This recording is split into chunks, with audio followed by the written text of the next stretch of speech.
Oh, we can start now. Thank you.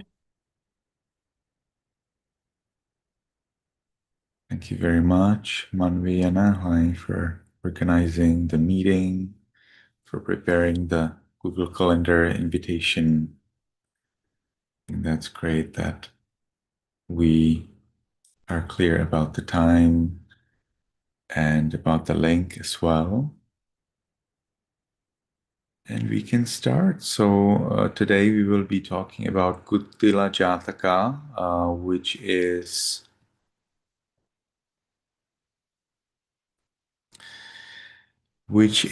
a pretty harsh lesson. It's a pretty harsh lesson. I'd say it's a very strict, harsh moral lesson that teaches us how it is important, or at least how it was important during a Buddha's past life, to have respect for our teacher and to appreciate the teachings of our teacher.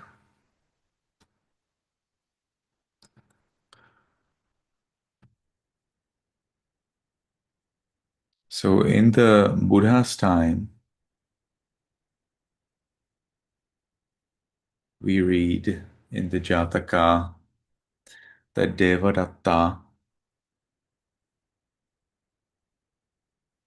interestingly, as we are talking about Devadatta, let me share with you that basically every monk, regardless of their ethics, whether they follow the rules or not, in most cases, they are known as a venerable monk, ayasma. So with Devadatta, however, somehow the word ayasma, the word venerable, is missing. So when we look into the original Pali texts, somehow whenever there is a story about Devadatta, we are missing the word venerable. But whenever we talk about any other monk, the word venerable is there.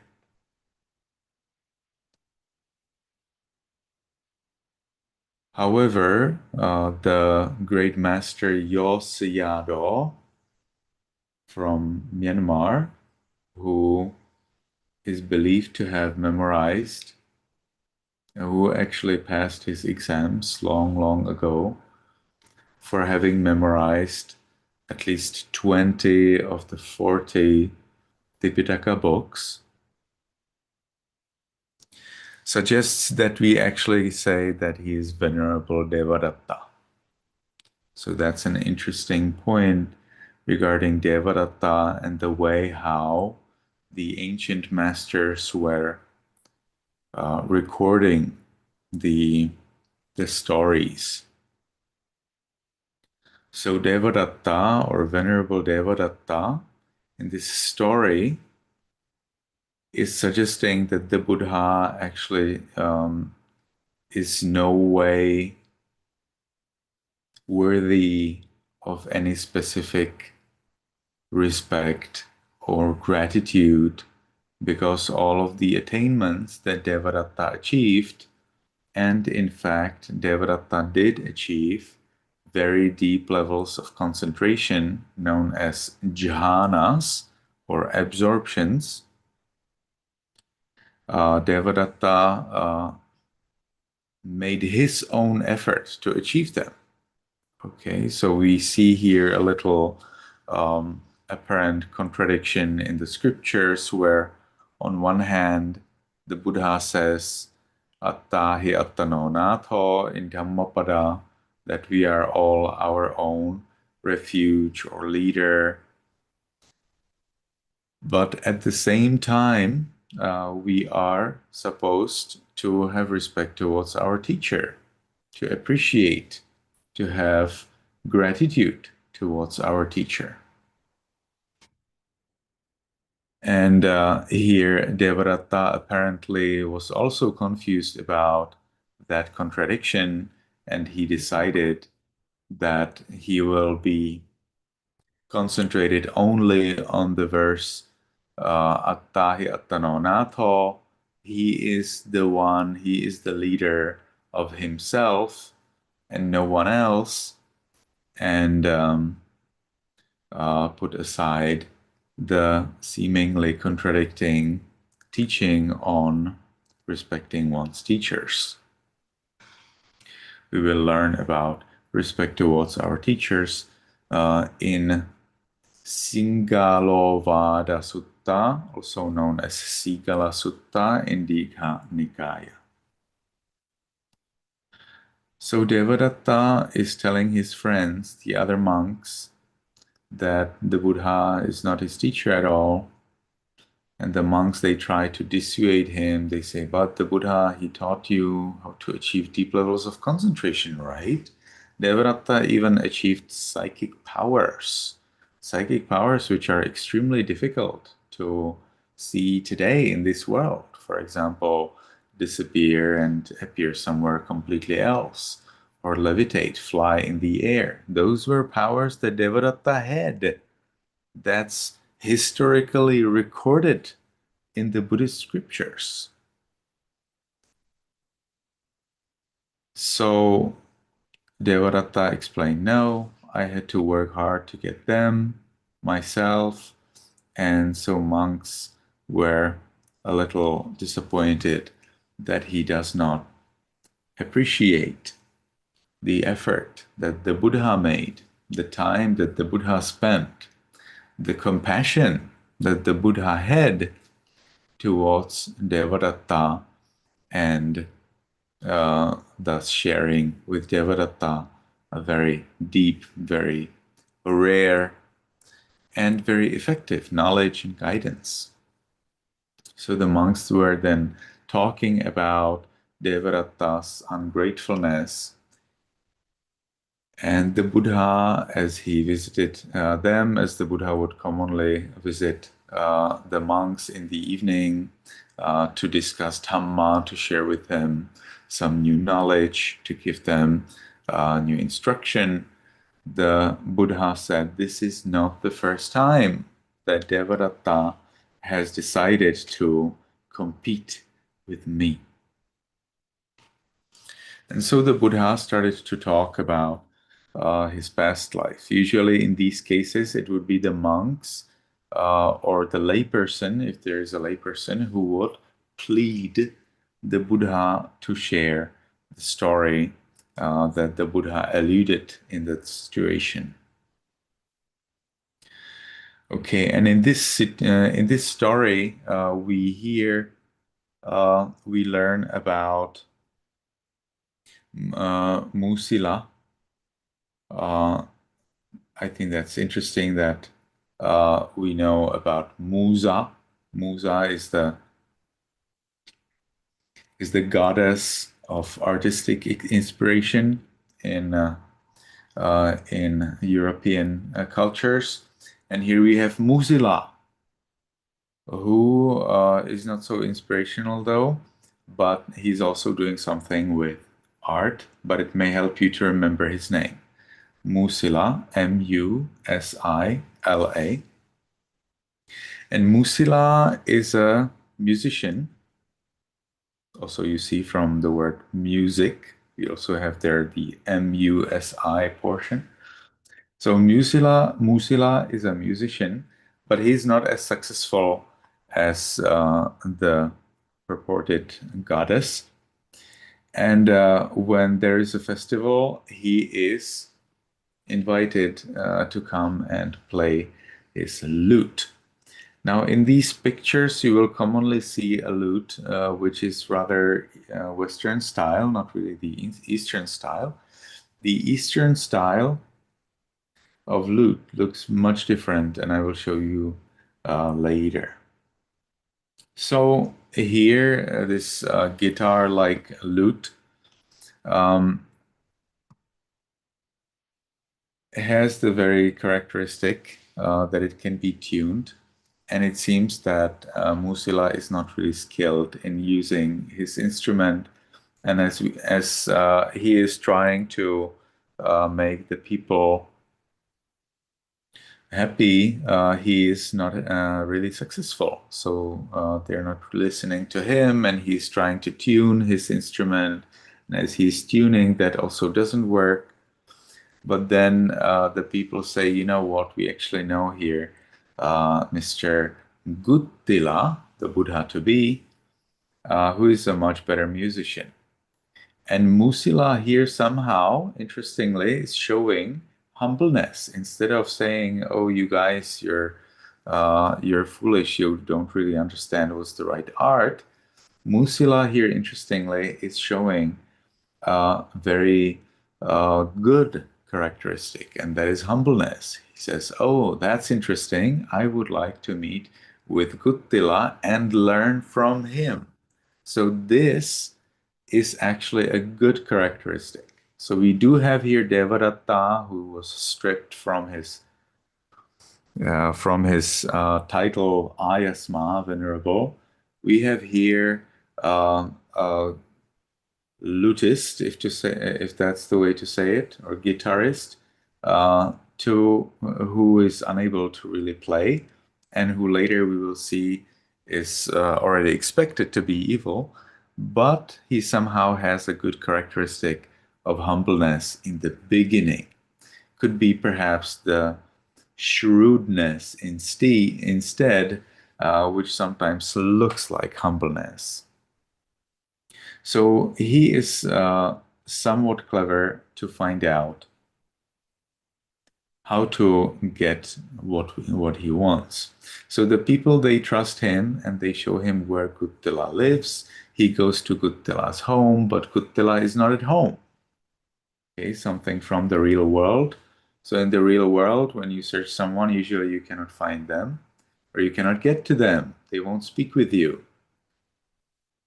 And that's exactly what the story talks about. And we get a little bit of a trick how to learn how to do that. So Musila, what he does, he gets into the house without anyone opening the door for him. He somehow gets into the house. He finds the lute of the musical instrument of Guttila. He's not at home. So he grabs that instrument, according to the sub-commentary, in order to find out whether it's actually better than his own instrument. And even though that instrument from the commentaries seems to actually be much, much better than Musila's own, Musila's is unable to play on it. The parents of the parents of Guttila are in the home, and they hear Musila trying to play on Guttila's instrument. But because Musila doesn't know how to play anyway, and the parents are blind, the parents of Guttila are blind, they think that it's actually mice gnawing on that instrument, gnawing somewhere on the wood and making bad noise. So they're like, oh no, mice have arrived and they are making noise in here. So this is basically kind of humor from commentaries where, although purportedly describing what exactly happened, uh, apparently a kind of a very funny exaggeration of what potentially has happened. Or at least for Musila, this would have been a very ridiculous situation where he is trying to enjoy his skill while he is very clearly exposed as someone who knows absolutely nothing. And so Musila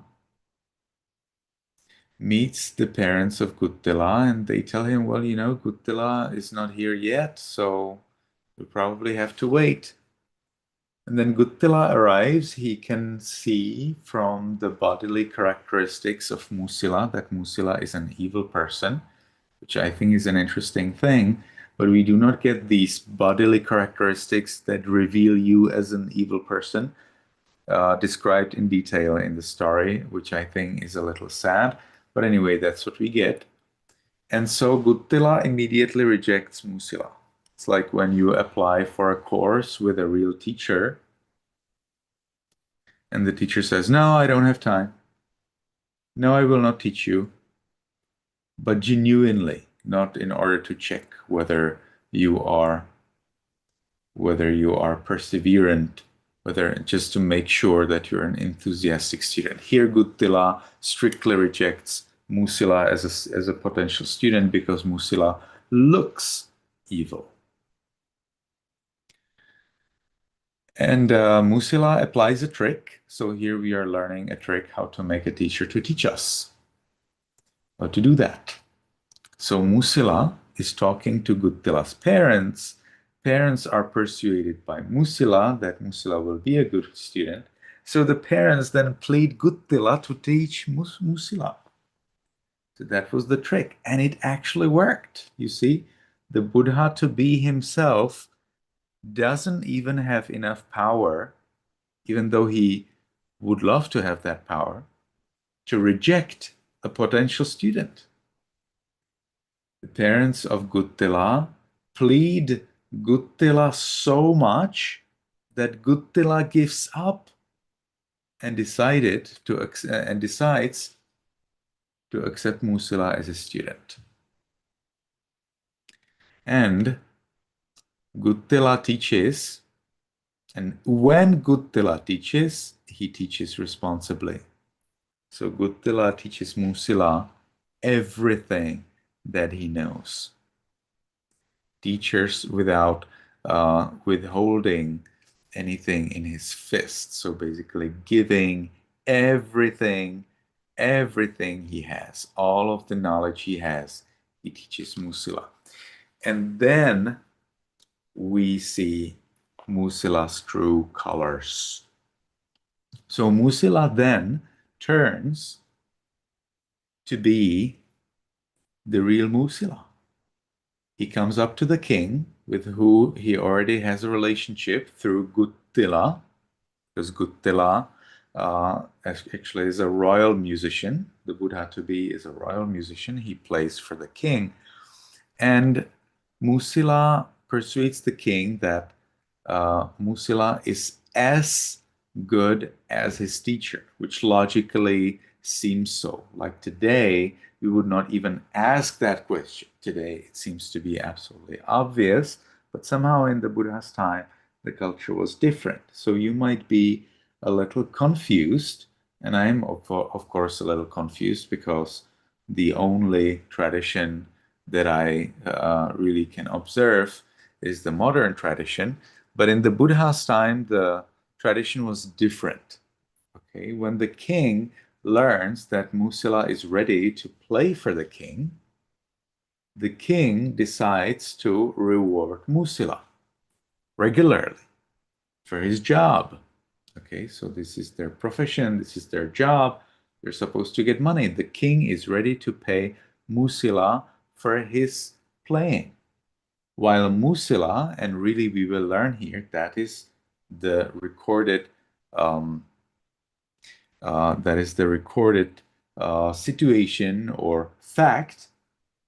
Musila really learned to play exactly as well as Guttila. Okay, so we will have to accept it here. And again, here we are going into this very interesting contradicting point where it seems that the scriptures try to show Devadatta as absolutely the bad, worst, fool, weak, useless. But then we see here interesting sparks of Devadatta's abilities, Devadatta's strengths, and potential, which I think is extremely important to put forth these very important sparks so that we clearly understand that Devadatta is not someone different from us. Just like us, Devadatta also had potential. Okay? It's not like that Devadatta would have no potential. And here I mean, when I say Devadatta, I mean Devadatta during the Buddha's time and during his past lives as well. So he totally did have potential. He totally did have interesting strengths, both in his past lives, like in this case, where he was able to learn to play lute in the same way, to the same ability as his great old professional, popular, very successful expert master. So Musila was that much able. Okay.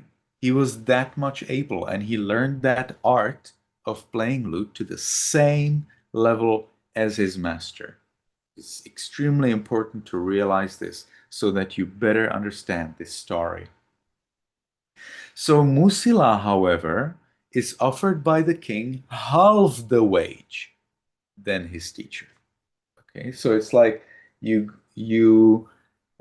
start a job.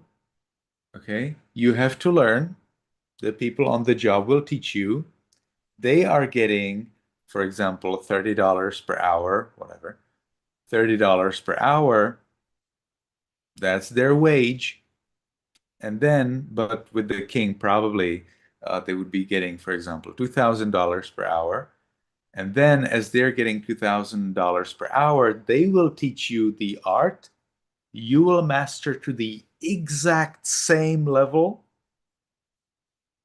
and you will be paid $1,000 per hour. So this is ridiculous today. We don't see that today. Nope. But in the Buddha's time and in the ancient times of the past life of the Buddha, that was absolutely correct.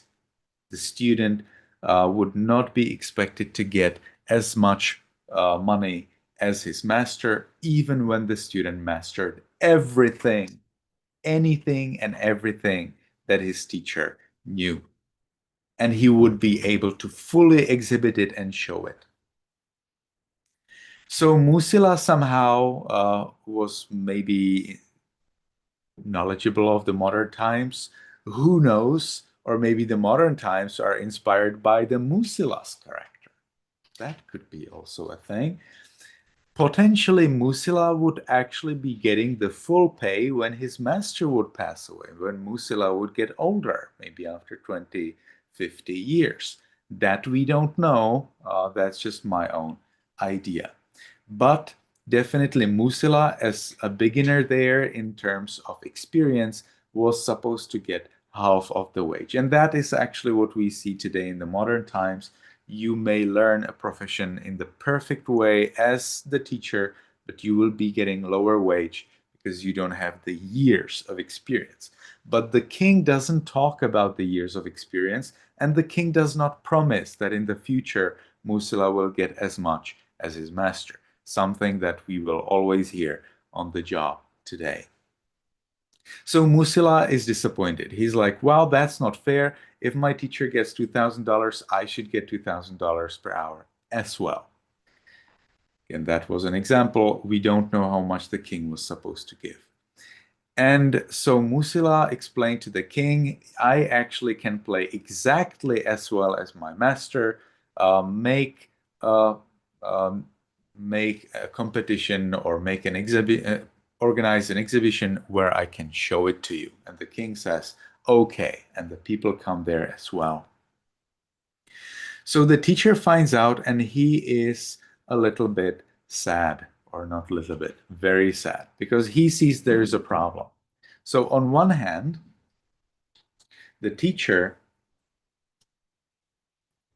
he clearly knows that he has taught his student the best, everything. Okay. So he feels like, well, my student, he knows it everything. And now he wants to compete with me instead of being thankful to me. And so what am I going to do? Am I going to compete with my student? I definitely should compete with my student because my student is too conceited and I need to help him. I need to help him to see that he is not perfect, that he needs experience. I need to show everybody that I am the senior, the master, the expert professional musician. But then he realizes, but wait, there is a problem. I'm old. My hands, my fingers are not as swift, as agile as they were 50 years ago. I may actually lose in the competition with Musila. That would be such a horrible, that would be such a horrible, awkward situation for me. I cannot let that happen. I must go to the forest and die there. That's better for me than being ridiculed by everyone as being worse than my own student. So Guttila is going to the forest thinking, okay, so I'll die there. I don't want to be ridiculed. But then he's like, but wait, I am actually the master of Musil. I need to show it to everyone. So he goes back to the city. And he's like, but wait, I maybe will not win. So he's going back to the forest. And he's like, but wait, I actually need to show everyone because I'm even invited. I need to go there. So he goes back to the city and then back to the forest and then back to the city and then back to the forest. And as he's going there and here and there and here, he's making a little path on the in the grass as he's walking over it there and back, there and back. And in the end, he ends up in the forest, sitting down at the tree, thinking, okay, so I'll die. And the god Sakka, okay, the god from the heaven of 33, he notices that his throne in the heaven becomes hot. That's usually what happens when there is a huge injustice in the world. Okay, not only with the Buddha to be, but it's usually related to extremely strong injustice. We do not see God Sakka coming to help by psychic powers, by miracles today, although we would probably find some stories in Bible and in some religious communities, but we will mostly see many stories of that kind in our Buddhist scriptures, where really the God's throne becomes so hot that he cannot sit on it. The God cannot sit on his throne in the heaven. So he's like, what's going on? Why is my throne hot? And then he's looking through his psychic power, through his divine eye, to see what's going on. And he finds out, oh, wait, there is injustice in the world. I need to go and help. So here he is going down on the to the earth to help Guttila. And he's like, okay, Guttila, that's true. This is injustice. You are the master of your student, and you absolutely must win. And I will help you. And here notice that this is cheating. Okay, here we will see Guttila cheating at the competition. And somehow the story allows for cheating if it is to conquer injustice. Okay, cheating somehow is here allowed if it is coming from the God and if it is to conquer injustice, evil. So, what the God tells Guttila is, you know what? I will actually help you. I'm here giving you 3 dice. If you know dice like the cube that you use when you play a social game. So he's giving 3 dice, 3 little pieces that are commonly used in gambling. Look at that. Here we have dice. And these dice are, however, magical. And also, the king of gods, Sakka, will be there waiting while Guttila is playing. and he will be actually playing himself. He will make music for Guttila, while Guttila pretends playing on the lute so that people believe that this is Guttila, it's cheating. And somehow people will believe Guttila that he's better than Mussila. So let's see what will happen. Okay, so there we have the competition. Guttila decided to go for the competition, and they're playing. And now as they're playing, indeed, Mussila and Guttila play the same thing to the same quality. They are absolutely the same level of professionals. Okay, so none of them is worse or better. Mussila has mastered the art of his expert professional teacher to the 100% ability. And there we see the interesting thing. So Guttila, as he was instructed by the king of gods, Taka, pulls a string away from the guitar. So he basically destroys his lute. As he destroys his lute by pulling away a string, something that should result in no sound, the king of gods, Sakka, starts to play his music. But the king of gods is invisible, and people think that it's actually music that comes through psychic powers of Guttila himself. Mussila tries the same thing. He pulls a string from his lute. He destroys his lute, and no sound goes out because, of course, Mussila is not cheating. Nobody's supporting Mussila. So the people are like, wow, the master Guttila removed his string, and there is a beautiful music. Mussila removed his string, and there's nothing. He knows nothing. He is absolutely incomparable. And then Guttila removes another string, and there is another music. And Mussila removes another string, and there is no music again. Gradually, Guttila removes all of the strings, and there's always music.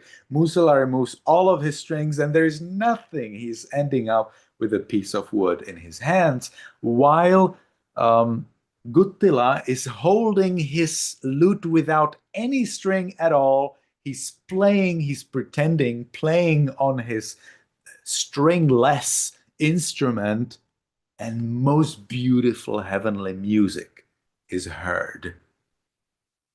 While Mussila is sitting down there, sad, completely defeated. And then, that's of course not enough. In our stories, that would not be enough anyway. Then Guttila takes the 3 dice. Now you know what's dice. He takes the 3 dice, he throws them in the air, and beautiful heavenly ladies, goddesses appear. Thousands or hundreds. I don't know whether thousands, hundreds for sure. We would have to check. But hundreds or thousands of beautiful goddesses crowd that event, and they start to dance and sing for everybody.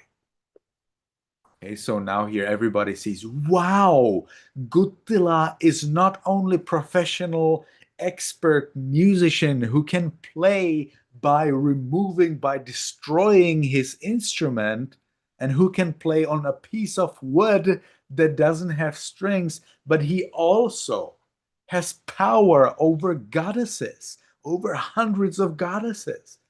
And then the king of gods, Sakka himself, appears, and he starts to play as well. And the people are like, wow, Guttila is actually in power of the king of gods. Whereas Mussila is nothing.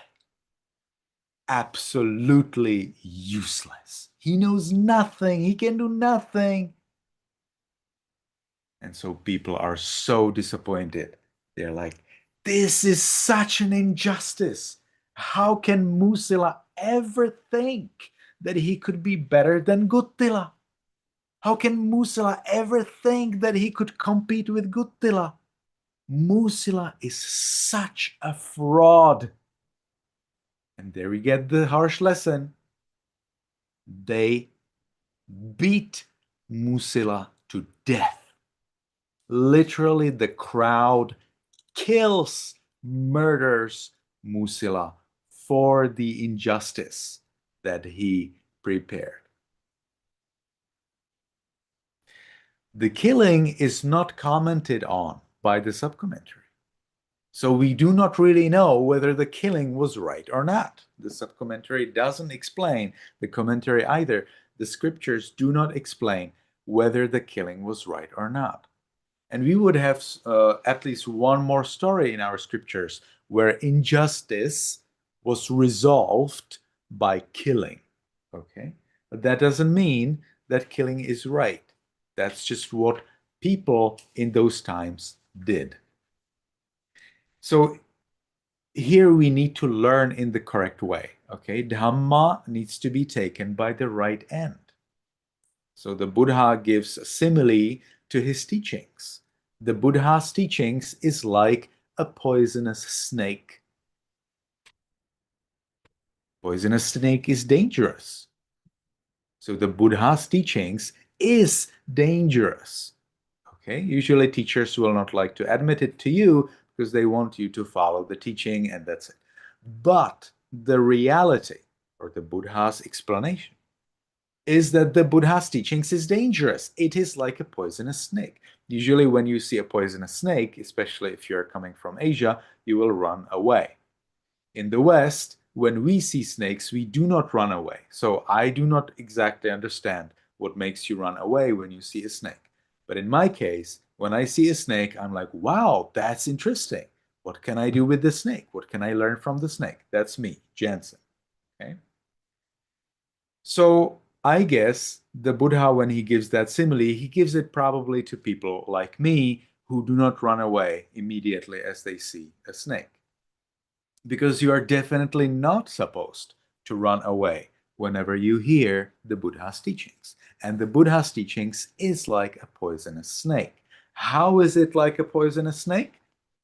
Because if you catch the poisonous snake in a wrong way, for example, by its tail, it will turn around and bite you and kill you. And that's exactly the Buddha's teachings. If you take the Buddha's teachings from the wrong end, as the adage in English, then you will follow it in a wrong way and you will end up suffering.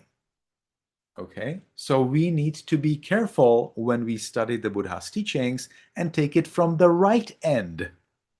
With the snake, you would take a snake right behind its head, which is difficult. Okay, and understanding the Buddha's teachings is what? Difficult. So that's where the Buddha gives the metaphor. We need to be careful. We need to understand the Dhamma correctly so that it brings us benefit. Okay, here the metaphor, if we take it till the end, we'll see that if somebody takes a snake behind its head, the advantage would be that you can kill it and eat it so that you don't die by hunger.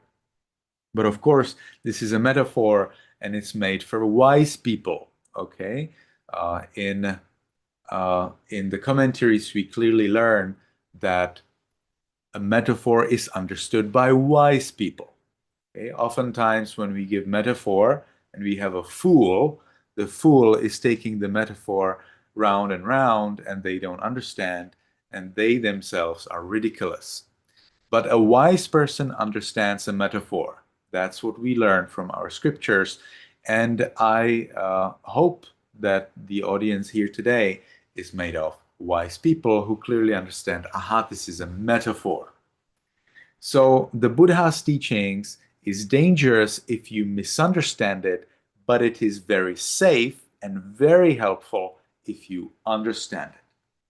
So just like we do not kill snakes because we are wise and we understand a metaphor, we also do not imitate people who kill unjust people because we are wise and we take the Dhamma from the right end, and instead we learn to be just. So when we have a teacher who teaches us something and we master that well, we do not try to compare ourselves to the teacher. This theme of the desire to compare ourselves to the teacher is again and again repeated in our scriptures in different stories. If a student, for example, a monk, would memorize the same texts as his master, and then they would have the thought, oh, I now know the same thing as my master, the master would then know by their psychic power, oh, my student is now conceited. My student now thinks that he's as clever as me. And then the student would realize that and apologize to his teacher and say, oh, dear teacher, I'm so sorry that I compared myself to you. Please punish me. Okay? And then the teacher, because they're monks, they're compassionate, so he gives them some compassionate punishment. For example, go to another country and translate 100,000 pages of text from Sinhalese into Pali language, which was the case of Venerable Buddha Gosa in the 5th century after Christ. So indeed, comparing oneself to the teacher is understood as very, very wrong in the ancient culture. And here, Musila paid for that by death. Okay, so now what we did, we were talking more about the story from the commentary. So some of you probably have read it, so what I told you probably didn't give you much new information. But now what we are going to look at is the information from the sub-commentary. Information that's really not available online, that's not available in English, that's not available if you don't know how to read Burmese script. So it is available in Pali language, and we will be reviewing some of the, let's say, additional comments or information from this very interesting ancient resource. These sub-commentaries were written in Myanmar, and they were gradually copied and preserved. And I was very lucky to discover these sub-commentaries in a monastery that is on a small hill, up on a hill, where was one great monk who by now already passed away, believed to achieve the highest level of enlightenment. And he had a small library there that I was fortunate to visit, and where I found these very interesting books. So in these sub-commentaries, sub-commentary means commentary to commentary. So they comment on the comment. We learn, for this particular story, about music. We learn about lute. Now here you have the heading Burmese lute, but what we see is absolutely not Burmese lute, and I will be showing you the Burmese lute in a few minutes. So what we learn in this sub-commentary is a very detailed exposition on the ancient lute, on how many strings it had, what sounds it used, how was it actually played, what was the structure of the art of playing lute in the Buddha's time. Very interesting because we learn not only how it was played by humans, but we learn how it was played by gods in heaven. We literally learn how was music played in heaven. That means not by humans. Look at that. You can prepare your strings on your lute and tune them in 21 different ways. But if you were in heaven, or if you were a god, you would tune it in 50 different ways. In other words, not available for humans. We know how gods were playing their musical instrument. Not to the detail. We do not have like an online course how to play like a god. Sorry, not yet.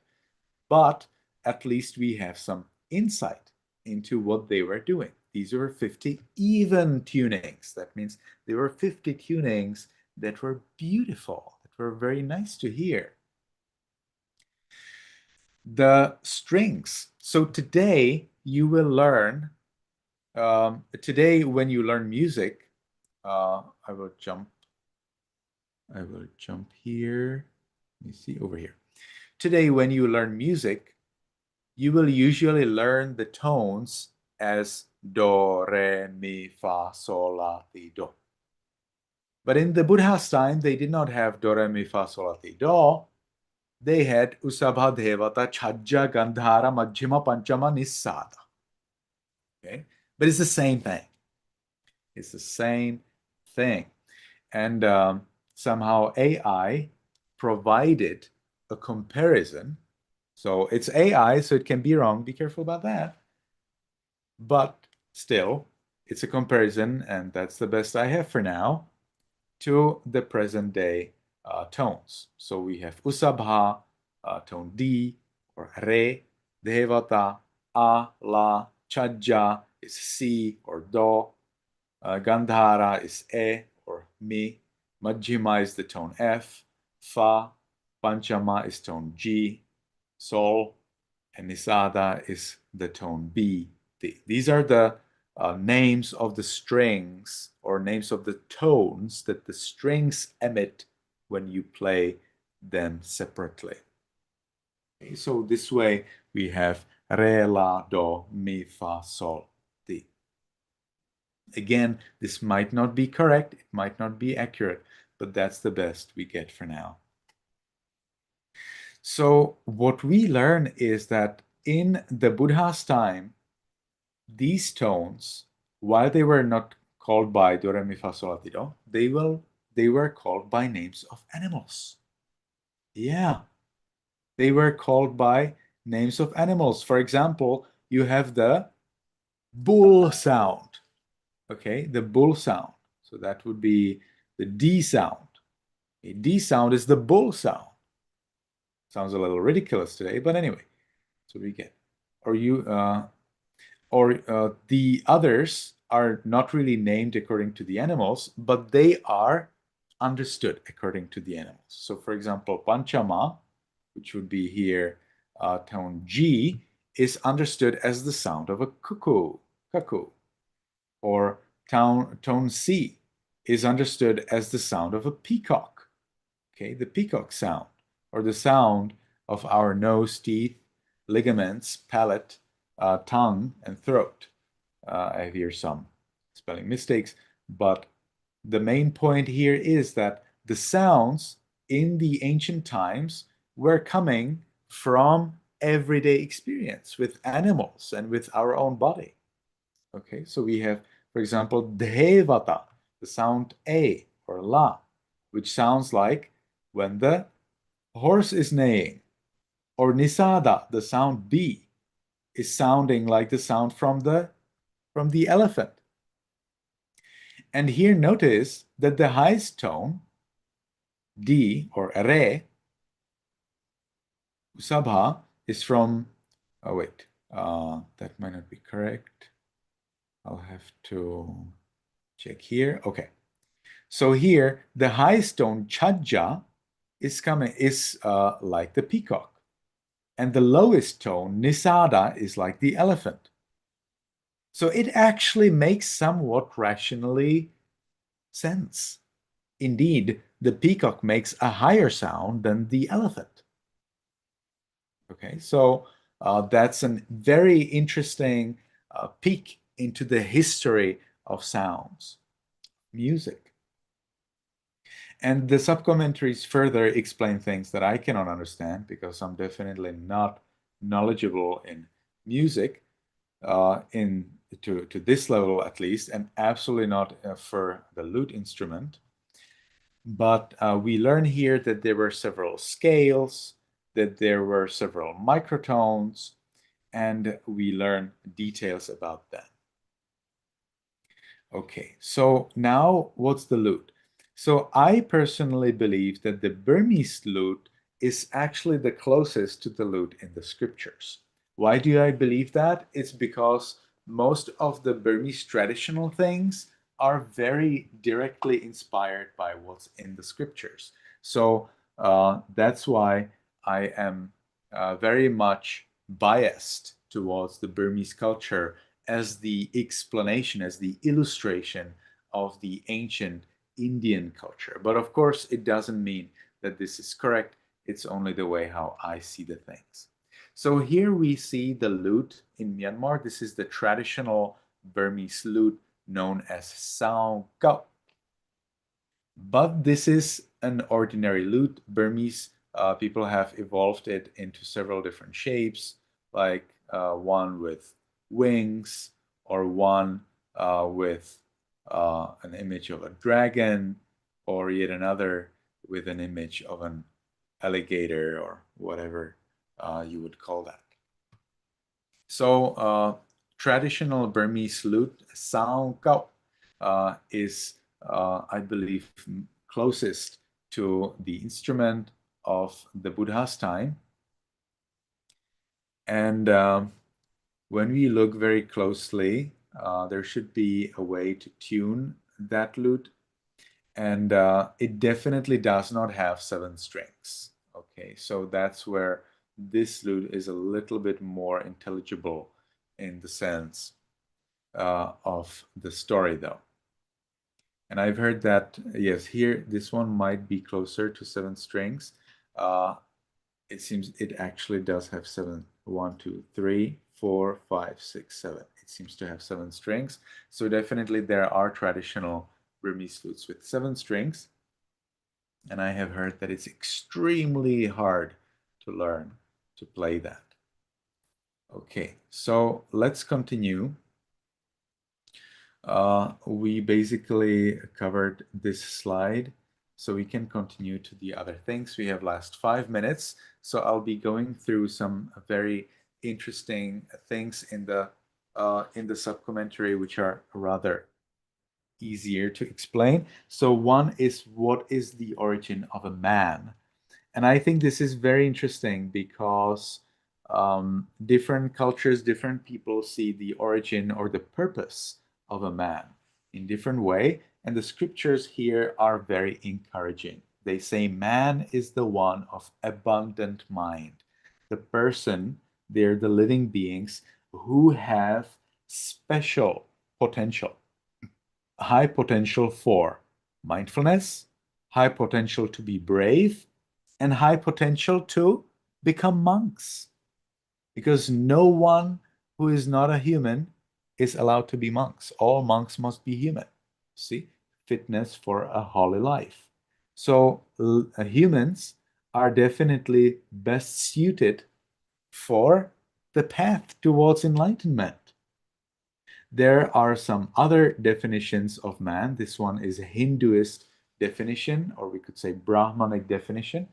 And it's also in our scriptures, but it's understood as the folk explanation, the worldly explanation, not really a metaphysical or really practical or spiritual explanation, not at all. So the idea is that there was a man who was called Manu, and he was the first one who gave birth to Homo sapiens. Sapiens, that means the wise man, and he would be like our ultimate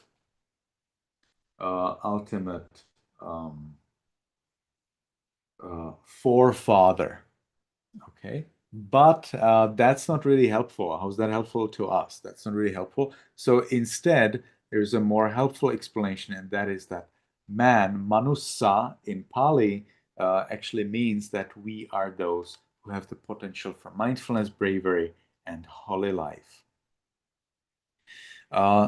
There is a comparison between humans and deities, and it's an encouragement for us as humans to actually do something, to be good. While deities enjoy the power of their previous good deeds and they shine. That's why they're called deva, from dibbati, to shine. So from that you have the word deva, or that's the supplementary explanation. The humans, they are abundant from the etymology. They're abundant in mindfulness. While the deities, they enjoy sensual pleasures, the humans have the potential to practice, to work hard to achieve nibbana. While deities enjoy abundant happiness, humans have to deal with a melange, with a mixture of happiness and joy, and sorry, joy and suffering. So there is this interesting metaphor with a blacksmith who is forging a weapon. So in order to forge a weapon, you need the fire and you also need water. You're balancing fire with water so that the weapon, so that the final product looks good. And in the same way, in order to forge enlightenment or wisdom, you need to have a balance between suffering and happiness. Okay, that's what the subcommentary says, that by having a little bit of suffering here, a little bit of happiness there, we are having the necessary condition, that's what they say, condition, for practice and for progress towards wisdom. This is something that is not available in heaven, where they have just happiness. It is possible to achieve enlightenment in heaven, but that will be just the momentum of the practice that you had in a previous life as a human. Okay, so you practice as a human, either you become enlightened or you continue to the heaven and there you become enlightened. So that's again and again and again, we see that repeated in our scriptures. It is not accepted by the Burmese tradition. In Burmese tradition, you would continue as a human, but in the scriptures, it's different. You practice as a human and you continue and succeed as a god in heaven. But of course, ideally, you succeed as a human. You would not be born as a god. But if you don't, okay, you continue in heaven. Okay, then there is another interesting thing, and we see that again and again in commentaries, that we have three kinds of gods. One kind of gods, which are known as the Sammutideva, the kings, the princesses, princes, the royal people who are kings because people decided. Okay, now today we know that in some countries we do not have any kings. We have their president, we have their government. Okay, so indeed kings are made by people. People decide, okay, this person will be our king. Or they decide we will not have a king. So these are conventional devas. Then we have devas by purification, such as the Buddha or enlightened beings. And then we have devas by birth. That means the gods in heaven. These explanations I really like when we have these kinds of categorizations, because they really help prevent misunderstanding. People will not say, in the Buddha's time, whenever they said devas, they actually meant kings. That's what they meant. And then you have this explanation and you are like, nope, there were some devas who were kings, but there were also devas as the Buddha, and there were also devas as the real gods in heaven. So nope, nobody can misunderstand. We have the clear explanation through categorizing. And we are there at the last slide. If anyone wants to go, of course, you're welcome to go. I will finish within maybe 1-2 minutes. So we have here several additional vocabulary explanation provided by the subcommentary. For example, Sattatanti, we learned that 7-stringed lute could be actually generalized also for lutes with more strings. Okay, so it doesn't mean that all although in the Buddha's time they would call lute sattatanti, something that has 7 strings, that they would not have traditional Burmese lute which has many more strings. They definitely did. Ranga Mandale. Be careful about the dots here. Actually, the dot below is wrong. Should not be there. The theater circle. So that is supposed to be not necessarily a theater as we know it today, but it's an assembly of audience. Vanna. Vanna sometimes means beauty. Sometimes it simply means color, but here it means skin complexion. It was used in the text to show that the goddesses who appeared after Guttila threw the dices into the air and who were dancing and performing music in the midst of the audience, of the human audience, that they were very beautiful, that their skin complexion was very beautiful. Oh, actually, we learn about it when we learned that Guttila, and this is not in the slides, he actually, after his performance, he was taken by the god Taka into heaven. And he was then playing music on his lute to the goddesses. And the goddesses then, in exchange, because Guttila said, you know what, King of Gods, I don't play for free. You'll have to pay me. And the King of Gods is like, well, okay, what do you want? And he's like, well, after I play, these ladies will have to tell me how and why did they get to heaven. So that was his pay. He got the information. He learned that these ladies were so beautiful because they were generous in a past life. We did not cover that in the exposition, but you have that all in the commentary. So these ladies, they were engaging in their past life in donating food or helpful things, or providing service to enlightened beings, to the Buddha, to arahants, and so on. Okay, so that's all for today. Our time is up. Let me see. How's my time?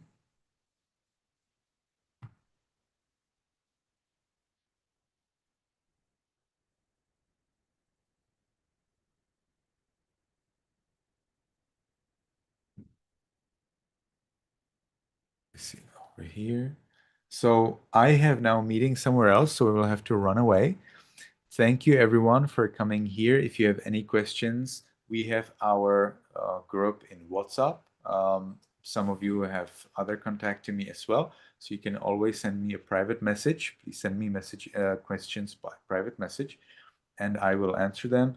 If you asked anything here and you haven't, but if you ever ask questions here, I actually answer them later in the notes from the meeting. I will be sending you notes from our meeting where you will have a little summary of what we went through today, so you can read it again if you feel like maybe you came late or something was not clear and so on. I will be sharing with you the presentation as well, so you can review that also, and I hope to see you all again next week. May you be happy, may you be healthy, and may you be successful in everything you do. Sadhu, sadhu, sadhu. Thank you.